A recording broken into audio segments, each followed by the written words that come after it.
We have been looking forward to this, and we're delighted to welcome Elizabeth here. Elizabeth Woody is an enrolled member of the Confederate tribe of Warm Springs, of Yakima Nation descent, and born for the Blue Water Clan of the Navajo Nation. She studied at the Institute of American Indian Arts in Santa Fe, New Mexico, and earned a BA in the Humanities from Evergreen State College, and a Master's in Public Administration from the Hanford School of Government in Portland State.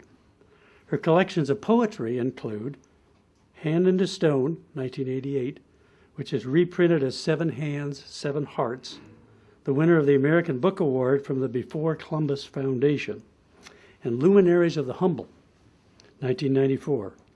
She is also a practicing artist and illustrated Sherman Alexie's poetry collection, Old Shirts and New Skins. Her poetry reflects her close ties with her family and the natural world, and her people, a group she portrays with humility and sympathy. She is a lecturer, a poet, and an educator, and received the William Stafford Memorial Prize for Poetry from the Pacific Northwest Booksellers Association in 1994. She's also been a recipient of Hedgebrook's J.T. Shepard Award for transformational work and a Medicine Pathway for the Future Fellowship. She works as a program coordinator for the National Science Foundation Center for Coastal Margin Observation and Prediction. She's taught at the Institute of American Indian Arts and at Portland State University. She's an alumna of the first Kellogg Foundation's fellowship through AIO's Ambassadors Program. She leads writing workshops, lectures, and has served as a multidisciplinary art fellowship jury panel for several foundations and arts organizations. She's presently on the board of directors of Soapstone, Celebrating Women's Writers, and Willamette University's Advisory Council for Native Programs. In 2017, she was named the 8th Poet Laureate of the state of Oregon. Would you join me in welcoming our poet tonight, Elizabeth Woody?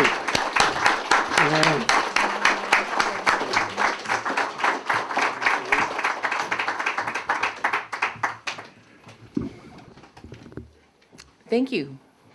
I appreciate this.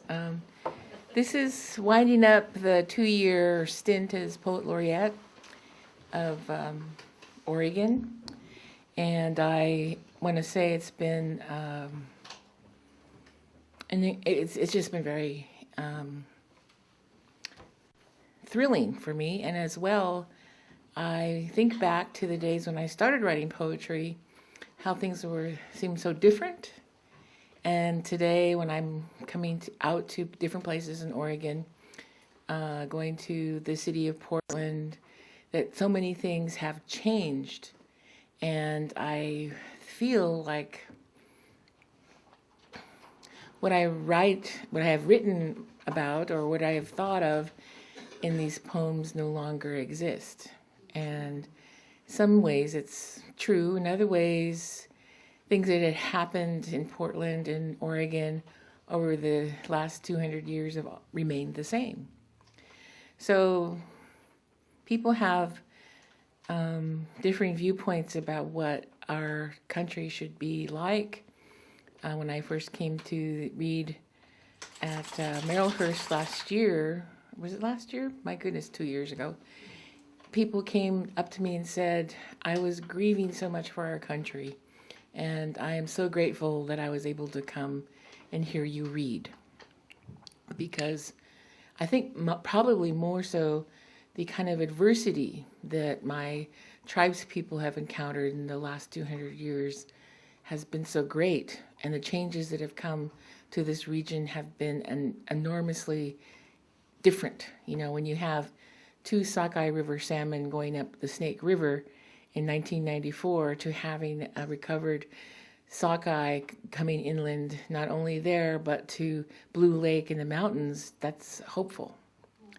Formerly landlocked sockeye are returning, and part of the reason they're returning is because the Confederated Tribes of Warm Springs helped collaborate with PGE bought half of PGE's dam there at Pelton Dam and built a very expensive structure that mimicked the system, so that they were able to go up to the salmon were able to go out to the Pacific Ocean and come back.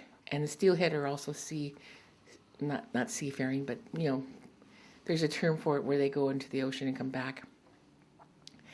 And I received a call from a gentleman who is a filmmaker, and he wanted me to help them with a film that they were making about the Deschutes River.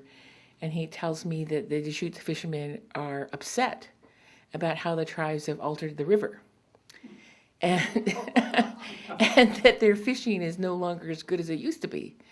And I said, my goodness, I said, we were upset about that 50 years ago, 60 years ago. This used to be a world-class, fishing river. And now, they're not, it just tells you how things can go by trends and ways that we can witness in one lifetime or several lifetimes. My grandmother and my grandfather raised me, and I was able to learn about their generation.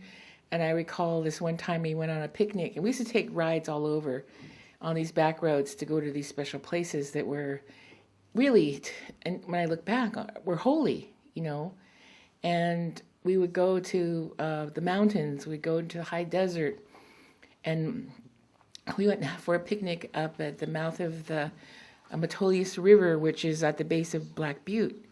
And of course, Black Butte is a man and mountain, and was the spouse of Mount Shasta, and was on this journey with Mount Shasta, who was a mediator to settle a dispute between Mount Hood and Mount Adams.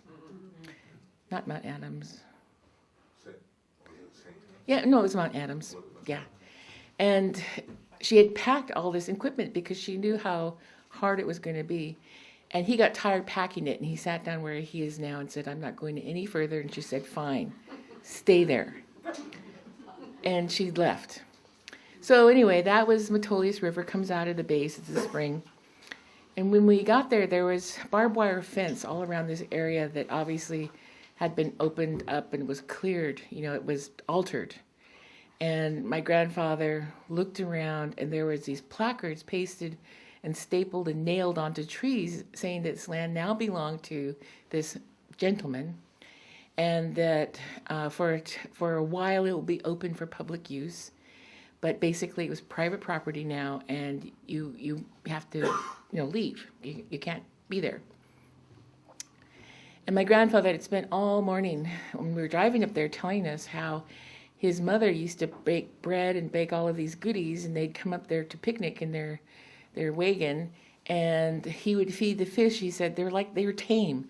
They would come right up to us on the bank, and we would feed them bread. And so when he saw this, and my grandfather became very angry, and he tore at those placards, and he tried to pull up the fence posts, and he got terribly, terribly drunk. And I never saw my grandfather drunk very often. And we ended up going home, and nobody in the family would speak to him because he was drunk, for one, and the other, he was so grief-stricken. And I sat on his lap and said I loved him no matter what. And sometimes I feel that grief.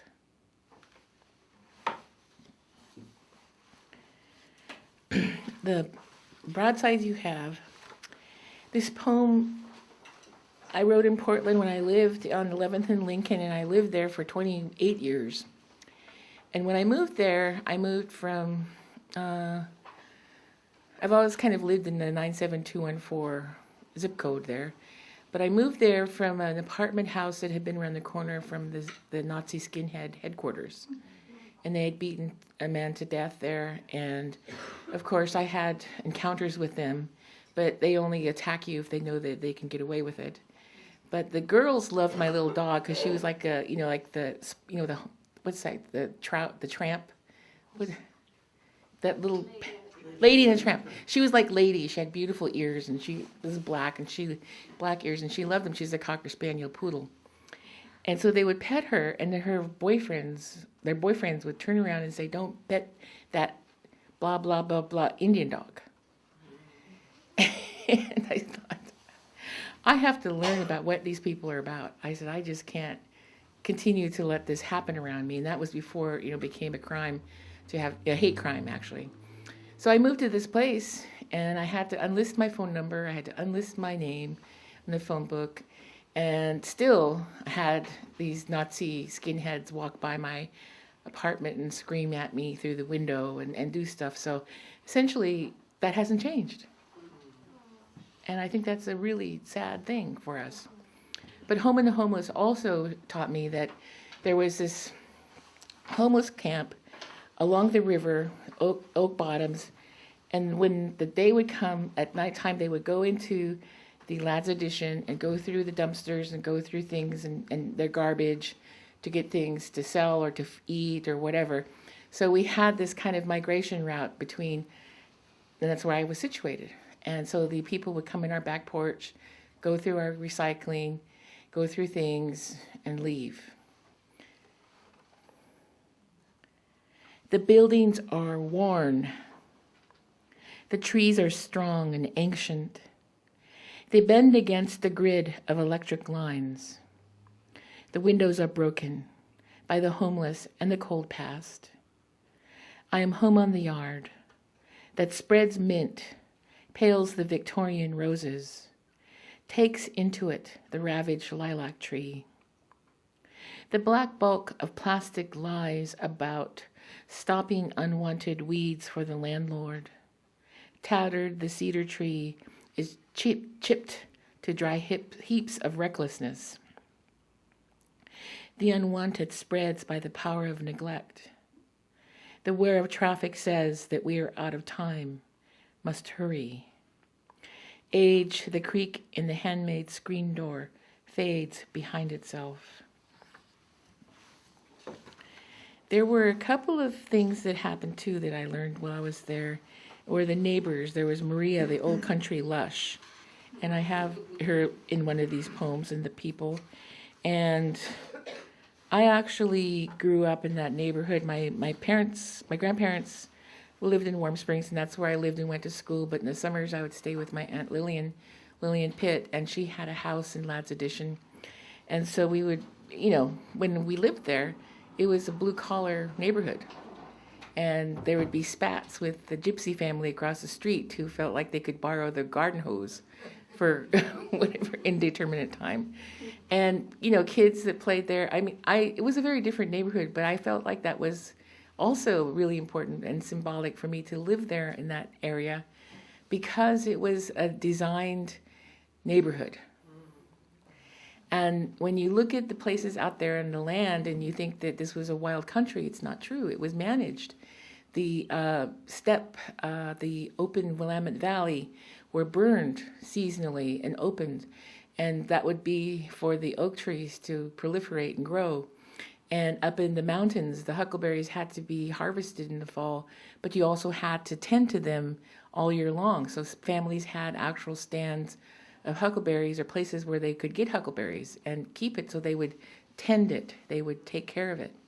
All the willows you saw were important for baskets. Things that were important for baskets were tended. And it wasn't easy to do that. And I recall when my grandfather said he wanted to go up to the mountains one time and pick huckleberries. My grandma always loved that, but they went up into this big old car that you could sleep in, like it was a big coupe, I don't know what kind of car. But he tried to convince her to sleep in the car with him, and she refused. She said, I'm in the mountains. I want to look at the stars. I want to breathe fresh air. Why do I want to sleep in a car? So he was laying in the car, and he was listening, and he knew Grandma was out there on the ground, and he heard his boom, boom, boom, boom, boom getting louder, and he sat up just in time to see a bear jump over my grandmother. And she said, she snapped like a mousetrap upright. And climbed in the car with me. And then I think that was the whole objective, was to cuddle in the mountains, right? But anyway, they were pretty funny. I was named after my grandmother's mother, Atwai Atwai. And my baby name was Twi Twi, and I'm going to read this poem, which I don't read very often. Mimic the life of another during the day. Live intimately with the inanimate. Move whole night in dreams. The first stranger was mother, then father. Invasion is the head of surrender. Intravenously, relatives and ancestors talk through flesh. A wide canyon, a short list of talents, maybe the color and density of hair, stands on her head, runs everywhere, laughs loud black cannonballs. In naming observation, strange surfaces tense, breathe in, talk out. The body is flat and dull as a pie pan, the inflection. There is no room for a mountain in this house. We only have what will fit in a shoebox. And since I told you about Uppity, I'll read a couple more poems that have her in it and the cats. Baby Cakes and Baby. Just so you know. And in a way, they're like family. That's how my family is. They like pets are our family.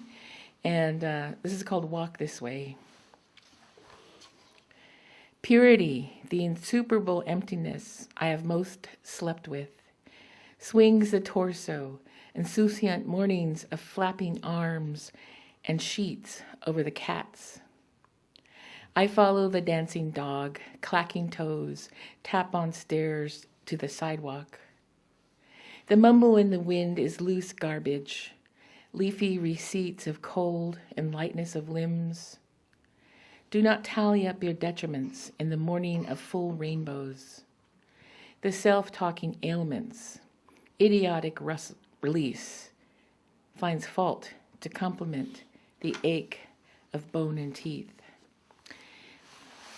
When I first started reading poetry, one of the things that struck me was that people thought I was a primitive, right? And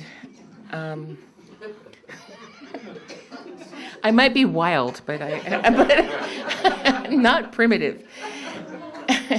But this one person sent me a letter at one point and wrote me a letter, fans, and said, I feel so sorry for you living in the city. How it must harm you or hurt you to be so removed from nature.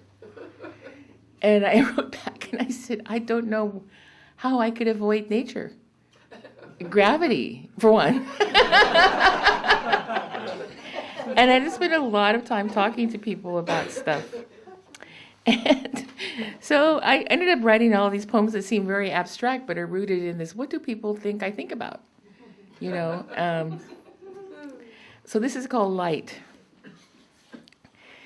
Leave all the implements collected that smack of leftovers. Junk is rumpled energy in its own slum. No influence.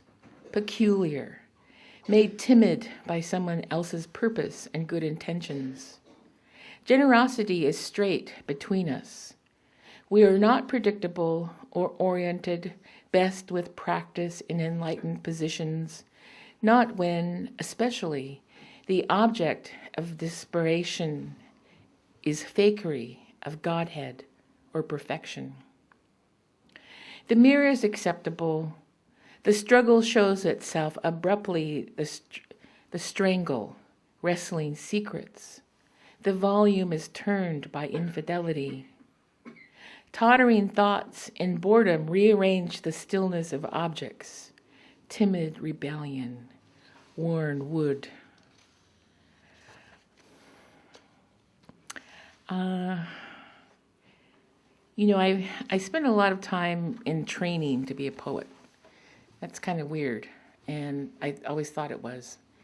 But when everyone says, when did you start writing poetry? And it's like, well, I think I was 18, and the director of the English program asked me to write a couple poems to submit to the Oregon High School Writers Contest. It was the first one ever. They select 12 writers to go and work with poets. Sandra McPherson and fiction writer James Welch were listed, and I thought, an American Indian poet, I'd like to go meet him. And I'd never met a living author. So I wrote 2 poems in the back porch, and sent it in, was selected, realized that I was among my tribe, and then decided to go to Portland State, get my GED because I got kicked out of high school, and get my GED, and then go to Portland State and see what their creative writing programs are like. So I studied with Primus St. John, Henry Carlisle, Tom Dulles? He's a fiction writer. My fiction's never been really great, but I enjoyed that class. So I spent time when I was working on poems to do my first book, and my teacher at IIA, Phil Foss, he gave me a little tiny half sheet of paper. He said, "This is for your manuscript, and I want you to pay close attention." And it said, remove all those A's, ands, and those words. Seek out your repetitious language, concepts, differentiate between them. And there was this little short list of things that I do instinctually. So when I was writing this book, and this is really crazy, but I went to the first Returning the Gift gathering of hundreds of Native writers from South America, Central America, and North America. And the editor of Sun Tracks was Ophelia Zepeda, who eventually got a MacArthur grant. And we were walking down this pathway, and she said, "Do you have a book?" I'm the editor of Sun Tracks. I said, "Yeah." And she said, "Well, do you have a book?" And I said, "Yeah." And she said, would you submit it to Sun Tracks? And I said, "Sure." And I said, "By when?" And she said, "Next month or October." And I said, "Oh, okay." We could walk some more. And I said, "So how big of a book do you want?" And she said, 78, 80 pages. "Okay. Can you do that?" I said, "Yeah." So I wrote all of these poems in the Luminaries of the Humble. And I think most of them had been already written, but a lot of them I had done a workshop with some wonderful people. And thinking of Ursula Le Guin, Judith, wonderful people. But anyway, I decided that I had to go back to that manuscript shortlist, and I ended up looking at all these colors and light and things I kept saying, which are very generic, and they were just like little pokes, and they were just like little beads I wanted to put someplace so that I would remember that image or that vision. And I'd go into my thesaurus, and I would go through all the things in the thesaurus. Then I'd go back to the dictionary, and I'd look at the origins of the words, and then I'd go back into the thesaurus. I can't even say thesaurus. And I realized that I could be way more specific than I was. Differentiate between what is you've made common. For me, my visuals had made these things common. So that's what illumination is kind of about. I'll read it to you. The irresistible and benevolent light brushes through the angel wing begonias, the clippings of ruddy ears for the living room. Intimate motes, debris of grounded forlorn walks, speckle through the vitreous quality of blush. As fluid lulls turn like trout backs, azure-tipped fins oscillate in the shallows. The clear floating is dizziness. Tender events are meeting halves and wholes of affinity. The recurrence of whimsy in parallel streams flush away the blockage of malaise. Incessant gratitude, pliable kindness smolders in the husk of these sweet accumulations. Abalone shells, the thoughtful carvings from friends, the stone of another's pocket, the photo of mystified moon over water, the smiles of worn chairs. Austere hopes find pleasure in lately cherished flowers. The blooms are articulate deluge, hues of delicacy, petals parted dim renderings, the viable imprint of the blood-hot beam of light and the reformed courage. Beveling the finish to suppression, the blade of choice brings the flourish of dividing while adequately doubling words by two, multiplying. The luminescent burning of space, the heat is a domicile as abandoned as red roses budding their ascension from stem.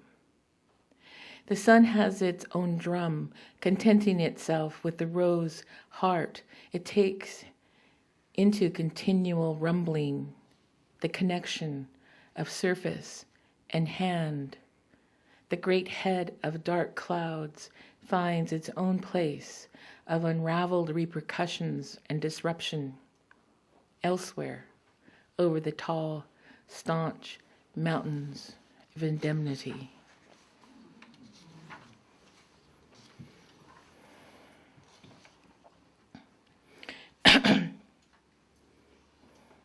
So I sent a manuscript off to University Press, and they wanted me to reduce the adjectives. And and I thought, each one of them are precious. No, I didn't feel that way. I went back and said, well, I'll see what it's like without that. And I began to write very differently. And the prose, more less of that kind of what I was doing with that poem was really, I think, not sensual, but really kind of like you're just drenched with your environment. You feel just like like everything stops, and you take a scan of everything at that moment, kind of like the last few seconds maybe of death. I don't know, but that's what it kind of comes down to. But I ended up writing this newer poem called Twanat, which has kind of become my signature poem for a lot of the reading events here and everywhere. And I had to take a lot of things out of it because it was too dense. That's the other thing. University of Arizona Press had invited me to contribute to their big women's anthology that Joy Harjo and Gloria Bird were editing, Reinventing the Enemy's Language. And one of the comments that were sent back to me, because they rejected my poems, was it was like eating cheesecake all day and all night. It was too dense. Oh my God, I can't get through it. And so when I was working at II at that time, and Gloria was kind of working there too. Gloria Bird's a really great editor, by the way. She's a great person, great writer, great intellect. And I said, so what does this mean? I showed her, and she said, well, we have to have women editors do this because so that the press can justify the people that we're selecting for this. And I said, well, forget it. I don't want to submit any more work. Everything I write is like cheesecake. And so I didn't do it. And Gloria walks down the hall, and she said, months later, and she says, Norton does not want us to print this book without you. And I said, all right, Gloria, pick whatever you want and reprint it. And she said, okay. And that's how I ended up in that. But anyway, I'm telling you this because my work has changed a lot, and I think it's going to change even more. But I've been impacted by the way other people look at words. And Gloria had spent some time with a fellowship she had. And Carlos, you printed that book. I can't think of the name of it. It's a beautiful, beautiful book that my dog chewed up. And he just chewed the corner. He had good taste, No, I don't know why he did it, but basically it must have been because I held that book so long and was reading it over and over again. But she did this research into these narratives around Chief Joseph by women who had been in the Nez Perce Wars, and there were just incredible stories in there. And one that I remember that was especially hard was the majority of the Nez Perce who were in that war were non-combatants.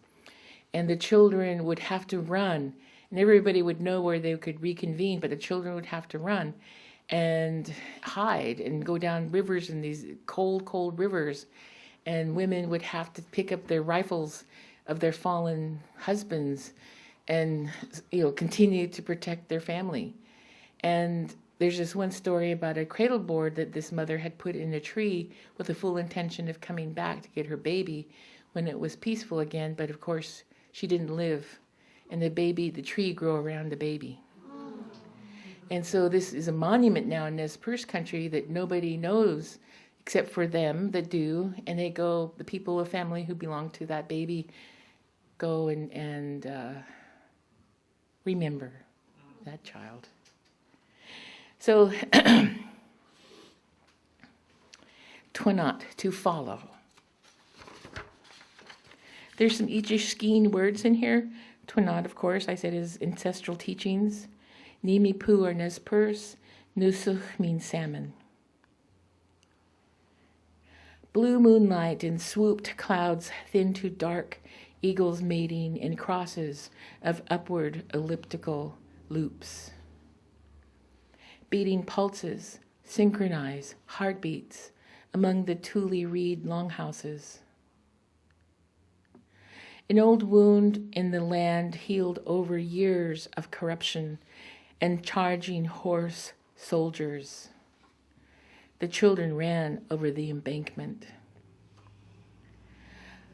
Alarms were frantic pounding of hooves and rifles, in the spirit's silent rising and cracking bones, the valley courses with Nimipu souls. At times one hears music in the leaves. It is a light tinkle of shell, rapture. Runoff torrents with moonlight ice. Exhale, breathe deep. Organ pipes moan under the ribs from church. The ancestors sing despite conversion. This is not one voice, but the beginning of all voices in unison. Yes, crescendo waves of spiral utterances of the plateau canyons. Blue herons rise. The river returns pervasive with silver and red nusuch.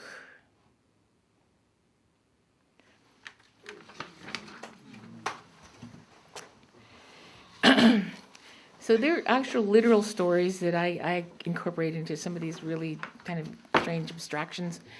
But when I was writing my first Hand into Stone, I had a lot of that work done before I went to Santa Fe, and I wrote a lot of it when I was in Santa Fe at IIA. And one of the things that happened when I was in the poetry class with Primus and with Henry was Primus said, these poems that you write that aren't related to any of our course, the assignments, he said, are really good. And I think you could make a book of those. And there were things that kind of like, it became a wave, and the poetry became like a mnemonic device.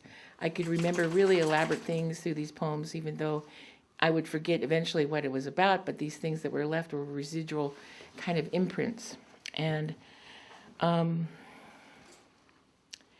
have this poem in that Hand into Stone called Black Fear. And it was about a friend of mine whose mother was in prison for selling salmon, and she was Yakima. And David So Happy was in prison for selling 7 salmon, and not 7 salmon, maybe more than that. But people were out in the Pacific at that time, trawling and pulling out huge amount of salmon, and were not ever called to task for it. They were fined. But these people went to prison.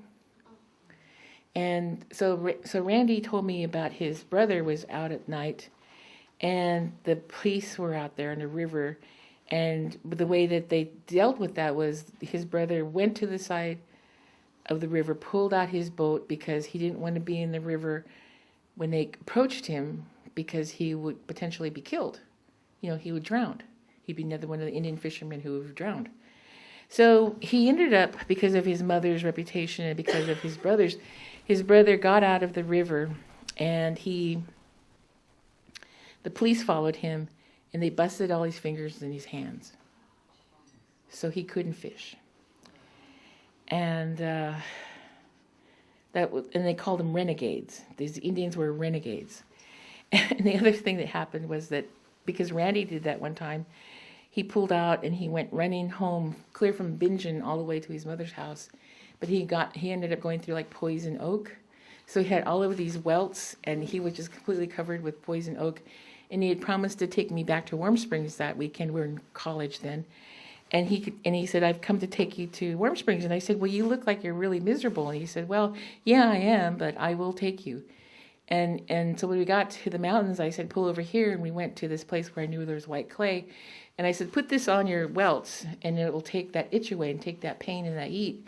And he did, and he was like, oh, how did you know about this? And I said, my grandma. If we had more time, I'd tell you to take a bath with Fell's naphtha. You know? But so we went over, and he forgot that he had all this stuff on. But before we left, he saw his cousin from Yakima, and she was looking at him and looking at me. She said, are those hickeys? And he said, no, it's poison oak. Then we get over to Warm Springs, and I don't want him to meet any of my friends because he's not only got poison oak all over him, but he's got this white clay all over him. And so we're meeting my friends, and they're all like looking at him and like, well, Lizzie's friend is all covered up with clay. But anyway, those are the kind of stories I like to keep in mind when I'm writing these things. And this doesn't have anything to do with the hilarity of it. Black fear. Pointing, his face looked at the blackened windows, the boat stripped of shine, old and blackened with paint, electrical tape on chrome. Renegades worded itself in his mind. Explanation of renegades are hinted, never known fully, until you are blackened in the act in night, libeled as a legal fisherman. Dark tread in water, on watch, in pitch black, sleeping on fish scales, fish eye to eye, no engine, oars lapping the nets in, fear in the darkness, the river's depths undone. The river's depths undone into fishermen's nets, moistly tickling their backs, unwound like an Indian woman's hair, full and soft, down her back, touching the hungry child in bed. The fear is to find dark hair clinging to silver scaled on the sides of a fish. The fear is to see the police trespass on other people's land to break the Indian renegade's fingers, leaving the hard calloused work in those hands useless and dark.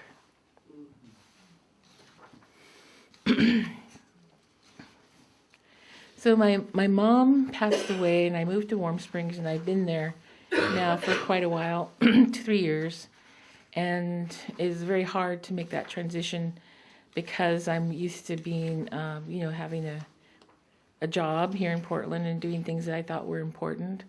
But now I kind of look at and see that I thought that it was my delusion that it was important, but I was always working for the man, for somebody's mission, for things that really, when I look back, were important, but they didn't produce the results that it could have, because it was prescriptive rather than interactive. It wasn't collaborative. What was the word that was used earlier? Collaboration between something? Well, anyway, I just get struck by all of that. And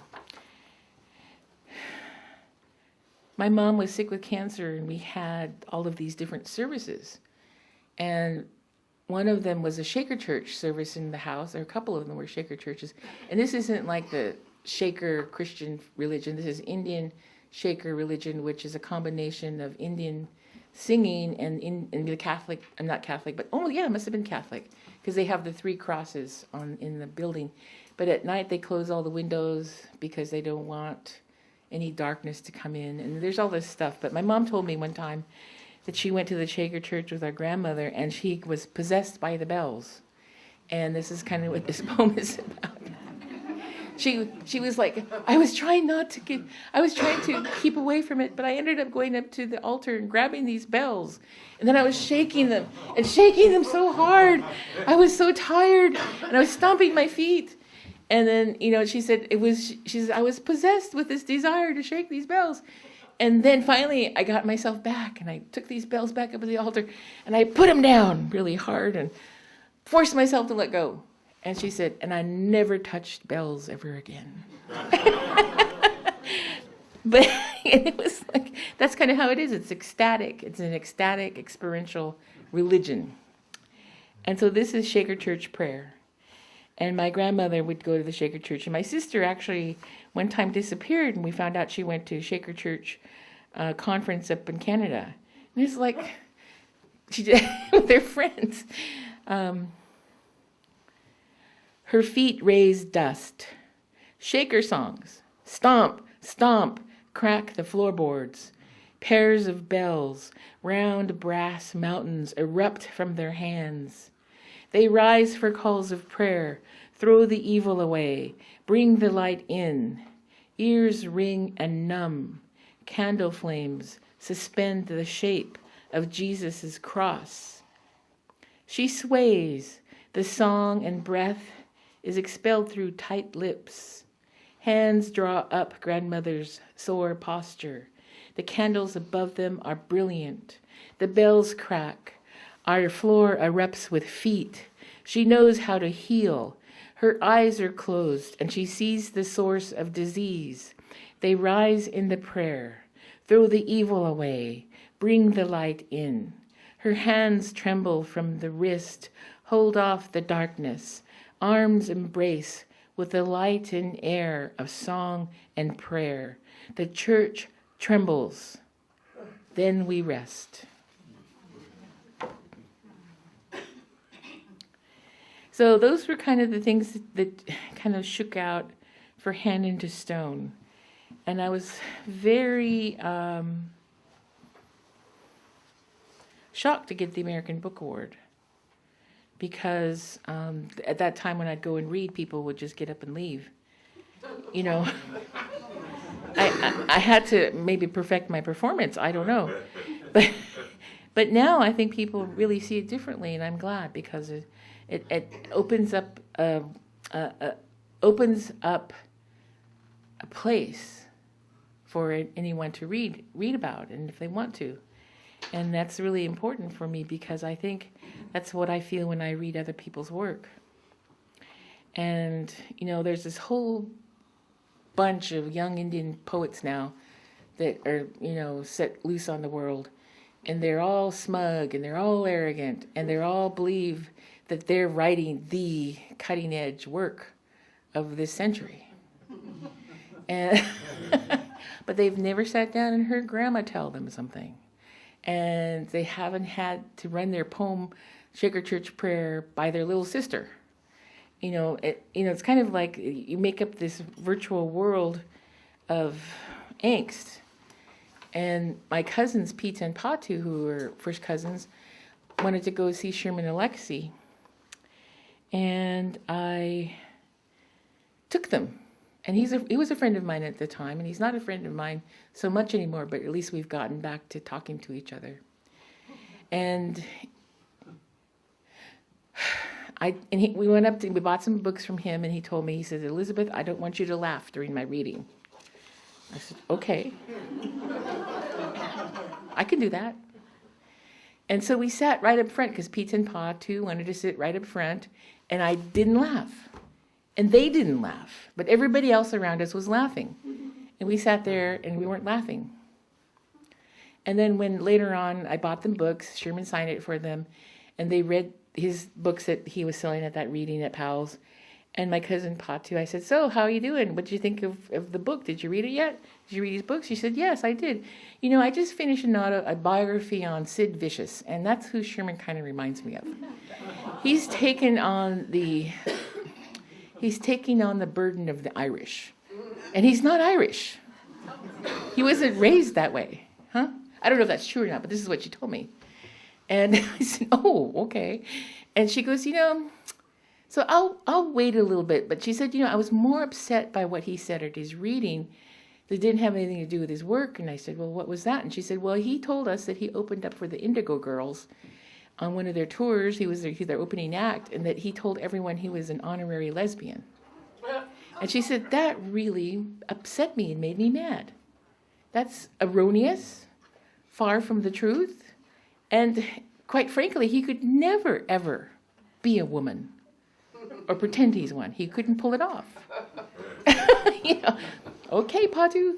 And then she's a Patu Elizabeth. And then Peter Lewis said to me, he goes, "You know, he didn't say it right away, but years later he came up to me and he says, 'I'm so glad that you wrote these books, because I've learned so much about my family And he said, not only have I learned about my family, but it also gave me history, which I didn't have any inkling of, even though I'm raised in the same family. So I no longer think of what my writing is about more than I think about who it serves and what happens to people once they read it. And I've taken more responsibility for being not more conscientious, but I just realized that if I'm going to write something dark and deep and horrible, which I have, I have poems that are terribly horrible, doesn't mean I have to print it. Yeah.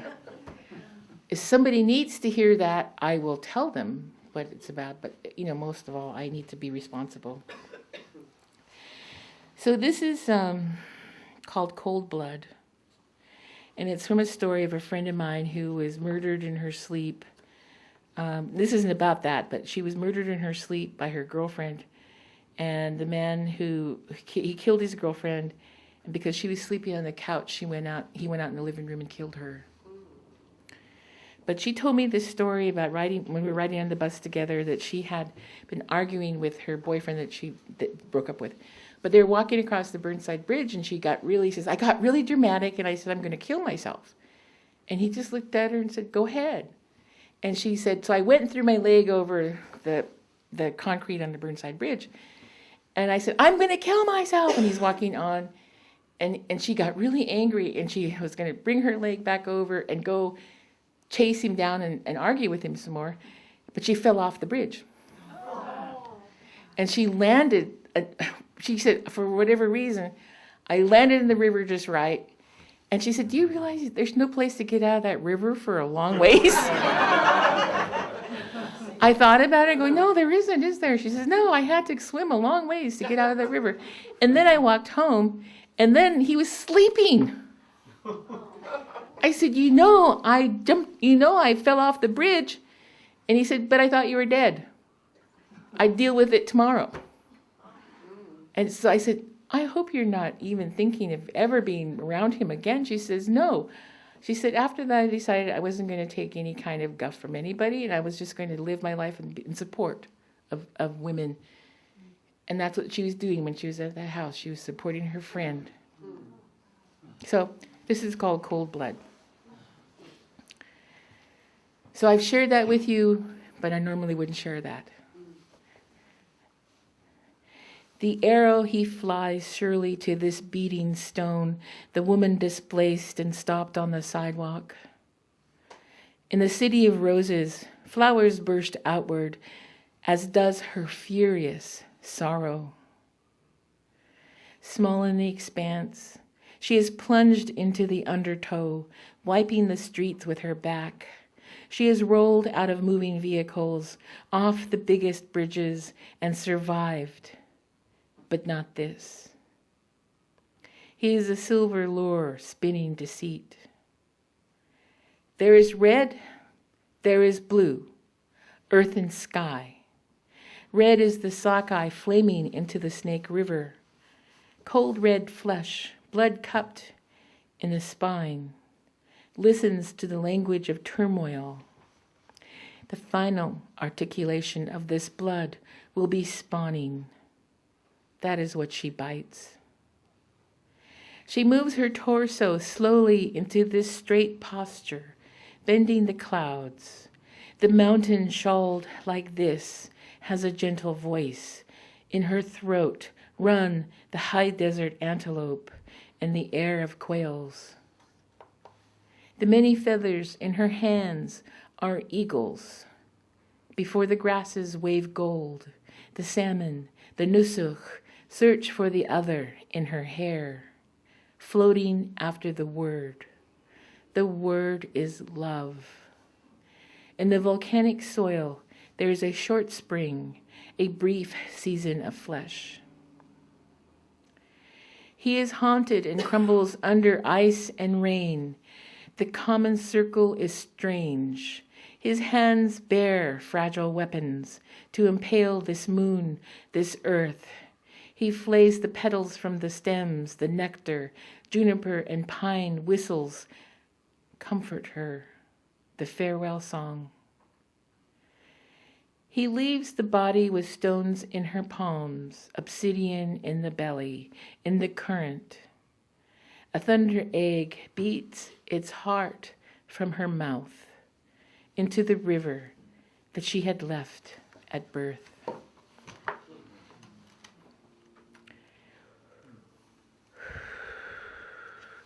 When I teach my students, because some of them really get into some hard stuff, there's a lot of self-care you have to do. And I think it's important when you're reading things, you need to be careful with yourself as well. And but I think also there's wonderful things that could come out of work, poetry work, that you normally wouldn't think about. And The Invisible Dress is one of them. And I'm going to conclude with this poem, and then I'll open it up for questions. But when I was a little girl, my grandpa didn't believe in powwows because he said that was a pan-Indian practice that wasn't part of our culture. And he also said that, why do we celebrate war? And then he would say to us that it was just an excuse to go run around. I mean, he was pretty strict about stuff. But my grandmother loved to go see her people. She loved to go see her relatives. And we went to this little powwow in the community center there, gymnasium, and all these people were dancing, they had their regalia on. And I was so excited. And I asked my grandma, I said, Grandma, can I dance even though I don't have a dress? And she rubbed my skin on my arm and she said, yes, you do. You have an invisible dress. And I said, okay. So I went out there and I danced and danced and danced and danced. And everybody was so big, and I just gave myself to it. And then later on, my grandfather was talking to they were eating breakfast or something. And we all ate together. And my grandfather was talking about his ranch, and they were quite wealthy. And his mother was a beautiful, beautiful beadworker, and as my grandmother was as well. And she said, well, you were wealthy when you were young. My grandmother was so poor. My dad died when we were young, and my brothers died, and my family all perished in the flu. So we had to make my dresses out of flour sack and my moccasins out of burlap. And, and I would spend all my days riding my horse and teaching my dogs tricks and this and that. And he reached right over me, and he grabbed my grandmother's hand, and he said, you were the most beautiful girl on a beautiful horse. And I always remember that. The Invisible Dress. It is tanned deer hide. Sometimes it is too large because the great mothers made this two-tailed dress for a powerful purpose. Constructed with water, soaked in brains, scraped on tree posts with rib bone. It was imbued during this process with thoughts for protection and legacies. They evoked the stars, the light with symbols, patterned behavior with song. This is given in dream. The tones focused, luminous depiction of story. Neither flesh nor labor are empty of reflection. Think of the deer. It is appropriate to cover with a handiwork of survival. The great fathers brought this passage about safely in their hands, infinite in this dress, together, brought back through hardship and inexplicable turmoil. We emerge again wearing this dress, necessary and radiantly fearless. Thank you.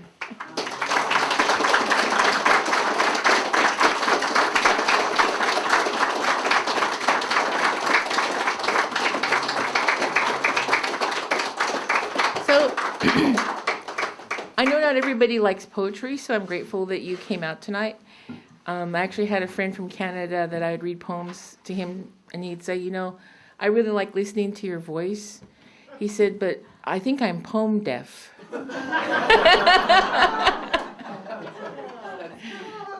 So, yes? Would you tell them about the anniversary for the museum that Oh. you're working on? Oh, yes, of course. There's a 25th year anniversary for the Warm Springs Museum. They just received, I think, a special heritage award, and I can't think of the specific title of that award for being a good cultural center for Warm Springs in Central Oregon, for Oregon. So I think on the 17th, they're going to have a little powwow, and they're going to open up an exhibition about treaties, because it's a treaty, not necessarily a treaty year, but they want to be able to talk about it because it's an embodiment of an agreement with the United States that speaks of our sovereignty and our abilities to govern and all of that. And later on in the summer, they're going to bring 4 pages of the treaty, actual treaty, to the museum. And there will be like special programming. It will all be on the website. And in October, we hope we will have a treaty symposium, which will be open to the Warm Springs tribal members, but to other people who want to come and learn about what constitutes what actually we want to say about our sovereignty. And I think what Chief Heath said really struck me when he said that our history is embodied in these artifacts and these things. That we don't have books, but we have our family stories, and we have our traditions, and we have our unwritten laws. That many of these things were made to, for example, gather food. And I think that that's what I look to what I think about when I think about the Treaty Symposium. But also that the artifacts in that museum is the largest collection of tribally owned artifacts, I think, in the country. And that the Columbia River Plateau, the Wasco, Warm Springs, Yakima, Umatilla, Nez Perce, are unique to the world. There are no other peoples like us. That's pretty amazing. And that the fact that we're still a nation and we still practice our beliefs and we still hold true by the natural laws. For example, putting the salmon in the river with the head, putting the first caught salmon in the river with its head facing upriver is intended to have it return and tell all the other salmon to return so they keep coming back. When we give thanks for the roots in the spring and for the salmon as well, it's the same thing. We're honoring our little sisters. And our set table is like a policy. From the river to the mountains and back again to the ocean, to the river, to the mountains. Everything from the salmon, the deer, the roots, the berries are our little sisters and brothers. Oh, I just realized my phone is going off. It's 8 o'clock. Can you hand me my purse? So look forward to that and make a special trip to plan, to go over. And, we're in the process of raising money. We're looking for sponsors. We're looking for donors. We're looking for people who want to, we're hoping to bring in Walter Echohawk, who is a preeminent American Indian attorney, Alan Parker, who was one of the first attorneys for the Indian Senate Select Committee on Indian Affairs, Robert Miller, who used to teach here at Lewis and Clark College. And all 3 of them have incredible books. And we're going to ask on the first day to have a Nez Perce chairwoman or vice chairwoman to come to talk about Indian women leadership, because that's going to be, it's never really left, but it's something that more people came here. They looked to the men and quoted them, but didn't realize that they didn't think about who was whispering into their ears at night, as my uncle put it. Yeah. I very much like the luminaries of the humble, and what I do when I read poetry is I copy out lines that I like, and I make my own poem, which is what I did with your work. But you read 2 of my favorite lines about the energy of the thrown away and the unwanted. Mm-hmm. But you also speak very powerfully about women, about daughters being the embracers of the ancients, the gatherers, the vessels of the vessels, and that a woman always chooses. That by that I mean, she is the guarantor of the future, and more modernly we would say, of evolution. But what I particularly liked is when you talked about how you write your poetry, you speak of your uncle, who was a fisherman, and good. And he did that not because he was good at it, but because he was sensitive to be able to go where nature instructed him. And you said that you write your poetry that way. Now, there's another wonderful poet that I'm going to quote, and I dare anybody to figure out who he is, but it's very much the way you write. Okay. He says, because poetry and hums aren't things which you get, they are things which get you. And all you can do is go where they can find you. All right, Winnie the Pooh, the house. I'm so happy to find another poet sharing. Okay, continents and years apart. Well, thank you. High praise. High praise. Yes. You were looking back at the things you'd done, and you said they were prescriptive rather than interactive. Could you talk a little bit more about that? Well, you know, a lot of what people do now in management of natural resources, they're like prescriptive. If you look at what happened in the maybe last 200 years to our forests, you know, the Yale Forestry School came out with a process of management that wasn't what it was in place. So it was kind of, we have sickness in our trees, then we'll do this, rather than have an interaction with the tree that allows it to live and thrive, and, you know, hone the competition, you know, select the best parts of this forest to survive. And I'm thinking of the Klamath tribe with their book they came out with, and their work with two foresters at the University of OSU. And when they managed the forests in the Klamath tribe's forests, the deer were bigger, there were more diverse animals within the ecosystem, more reptiles, and there was more water. And it was the